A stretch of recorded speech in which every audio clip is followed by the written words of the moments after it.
मेरे बच्चे, जिंदगी कई बार ऐसे मोड़ पर लाकर खड़ा कर देती है जहाँ से सारे रास्ते बंद नजर आते हैं। ऐसा लगता है जैसे हम फंस गए हों। समझ ही नहीं आता आखिर करें तो करें क्या।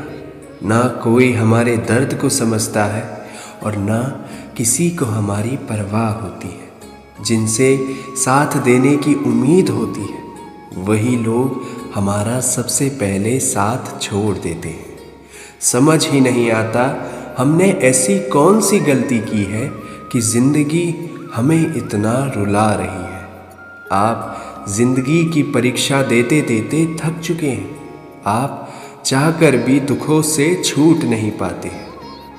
अपनी पूरी ताकत, अपनी पूरी बुद्धि लगाने के बाद भी हमें हमारी परेशानियों का हल नहीं मिलता। मेरे बच्चे, पर ये बात याद रखना कि चाहे आपका साथ कोई दे या ना दे, पर वो परमात्मा सदैव आपका साथ हर सुख दुख में देता है। चाहे सब आपको अकेला छोड़कर चले जाए, पर ईश्वर आपको कभी अकेला छोड़कर नहीं जाता। मेरे बच्चे, ये दुनिया और लोग तो ऐसे हैं कि जब आप उनके लिए कुछ करोगे तभी वो आपके लिए कुछ करेंगे, लेकिन वो परमात्मा आप उसके लिए कुछ करो चाहे ना करो, बस सच्चे दिल से विश्वास रखकर उन्हें पुकारो। वो हमेशा आके आपका हाथ थाम लेंगे। ये दुनिया उम्मीद तोड़ सकती है, लेकिन दुनिया बनाने वाला आपकी उम्मीद कभी नहीं तोड़ता। एक व्यक्ति ईश्वर से हर रोज प्रार्थना किया करता था। एक दिन उसने परमात्मा से पूछा कि मुझ पर कृपा करें। जिंदगी में कोई भी मुश्किल आए, कोई भी दुख आए, कोई भी तकलीफ हो, आप हमेशा मेरा साथ देना। तो उस दिन ईश्वर ने उस व्यक्ति से कहा कि मैं तो हमेशा सबके दुखों में सबके साथ होता हूँ। तो उस व्यक्ति ने ईश्वर से पूछा कि मुझे कैसे पता चलेगा कि आप हर दुख में मेरे साथ चलते हैं। तो उस दिन ईश्वर ने कहा, अब तुम जहां भी चलोगे तुम्हारे कदमों के साथ 2 कदमों के निशान और भी बनेंगे, और वो दोनों कदम मेरे होंगे। वो व्यक्ति बहुत खुश हो गया कि अब हर दुख की घड़ी में परमात्मा मुझे संभाल लेंगे। परंतु कुछ दिनों बाद उसने ये गौर किया कि जब सब कुछ ठीक होता है, जिंदगी में सुकून की घड़ियां होती हैं, तो 4 पैरों के निशान बनते हैं। लेकिन जिंदगी में जब कोई दुख आता है, कोई तकलीफ आती है, तब सिर्फ 2 पैरों के निशान बनते हैं। वो बहुत उदास हो गया कि जब सुख होता है तब परमात्मा मेरे साथ रहते हैं, किंतु जब दुख आता है तब वो भी मुझे छोड़कर चले जाते हैं। उस दिन उसने प्रार्थना में परमात्मा से शिकायत की कि मैंने सुना था दुख के समय दुनिया साथ छोड़ देती है, लेकिन ईश्वर आपका साथ कभी नहीं छोड़ता। लेकिन मेरी जिंदगी में जब दुख आया तो आपने मेरा साथ क्यों छोड़ दिया? जब मेरी जिंदगी में सुख होता है तब 4 कदमों के निशान बनते हैं, और जब दुख होता है तब केवल 2 ही कदमों के निशान बनते हैं। आप दुख की घड़ी में मेरे साथ साथ क्यों नहीं चलते हैं? तो ईश्वर ने उस व्यक्ति से कहा कि तुम्हारे जिंदगी में जब सुख का वक्त होता है तब मेरे और तुम्हारे कदमों के निशान बनते हैं, परंतु जब तुम्हारे जिंदगी में दुख आता है तो तुम्हें मैं अपने गोद में उठा लेता हूँ। इसलिए तुम्हारे पैरों के निशान बनते ही नहीं हैं, और जिन 2 पैरों के निशान तुम देखते हो वह तुम्हारे नहीं मेरे होते हैं। मेरे बच्चे, बहुत से लोग कहते हैं कि हम ईश्वर में नहीं मानते, परमात्मा में नहीं मानते। अरे तुम खुद में तो मानते हो प्यारे, तुम उसी का ही अंश हो, तुम उसी से ही प्रकट हुए हो, तुम उसी में ही जीते हो और उसी में ही लीन हो जाते हो। एक लड़का बहुत रो रहा था। वहाँ से एक माता जी गुजर रही थी। लड़का लगातार रोए जा रहा था।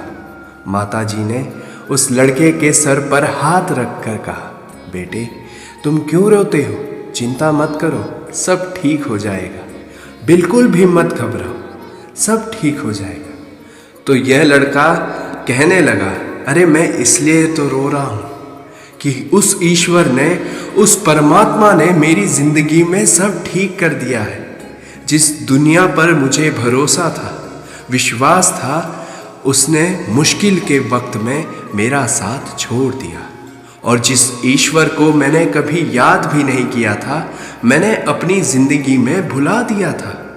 और उसी ईश्वर ने, उसी परमात्मा ने मेरी जिंदगी में सब कुछ ठीक कर दिया है। बस उनकी करुणा और प्रेम के वजह से ही आज मेरी आंखों में आंसू आ गए कि मैं इस लायक नहीं हूँ, लेकिन फिर भी परमात्मा ने हमेशा मेरा साथ दिया, मेरे हर दुख को दूर किया। मेरे बच्चे, ईश्वर हमारे दिल की बात को सुनकर सब कुछ समझ जाते हैं कि हमें क्या चाहिए। लेकिन कई बार ईश्वर हमें वो नहीं देते जो हम मांगते हैं, परंतु वो देते हैं जिसमें हमारी भलाई छुपी होती है। जैसे एक छोटा बच्चा जिद करता है चाकू से खेलने के लिए और उसकी माँ उसे चाकू नहीं देती। वह बच्चा रोने लगता है, पर उसकी माँ उसे चाकू फिर भी नहीं देती, क्योंकि वो जानती है कि इससे मेरे बच्चे को नुकसान पहुँचेगा। उसी प्रकार जिस चीज़ के लिए हम रोते रहते हैं, परंतु परमात्मा हमें वो नहीं देता, क्योंकि वो जानते हैं जो हम मांगने की जिद कर रहे हैं वो हमारे लिए सही नहीं है। कई लोग ईश्वर से प्रार्थना में बहुत कुछ मांगते हैं, किंतु जब वो उन्हें नहीं मिलता तो वो कहते हैं कोई ईश्वर नहीं है। आपकी मांगें पूरे होने या ना होने से ये सिद्ध नहीं हो जाता कि परमात्मा है या नहीं। आप सांस ले रहे हैं, आप जी रहे हैं, आपको ये खूबसूरत जिंदगी मिली है।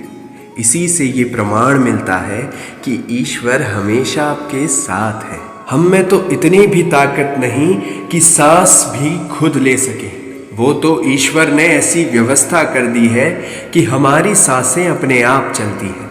सिर्फ सांस लेने जैसा एक छोटा सा काम हमारे ऊपर आ जाए तो हमारी जिंदगी खतरे में पड़ जाए, हम एक दिन भी जिंदा नहीं रह सकेंगे। ये तो कृपा है उस परम पिता परमात्मा की, उसने हमारी जिंदगी के लिए सारी व्यवस्थाएं कर दी हैं। मेरे बच्चे, जो लोग ईश्वर में विश्वास रखते हैं वो स्वयं में भी विश्वास रखते हैं। जिसे ईश्वर में विश्वास होता है वो बड़े से बड़े संकट के समय में भी, दुख के समय में भी घबराता नहीं है। बड़े से बड़ा दुख भी उसके हौसले को नहीं तोड़ पाता, उसके विश्वास को नहीं तोड़ पाता। इसलिए दुनिया जब आपका साथ छोड़ दे तो एक बार सच्चे दिल से उस परमात्मा को पुकारना, तब यकीन मानना वो तुम्हारा हाथ थामने के लिए ज़रूर आएंगे। तुम्हारे हर दुख से, हर परेशानी से तुम्हें ज़रूर बाहर निकालेंगे। मेरे बच्चे, हमेशा खुश रहो, तुम्हारा कल्याण हो। राम।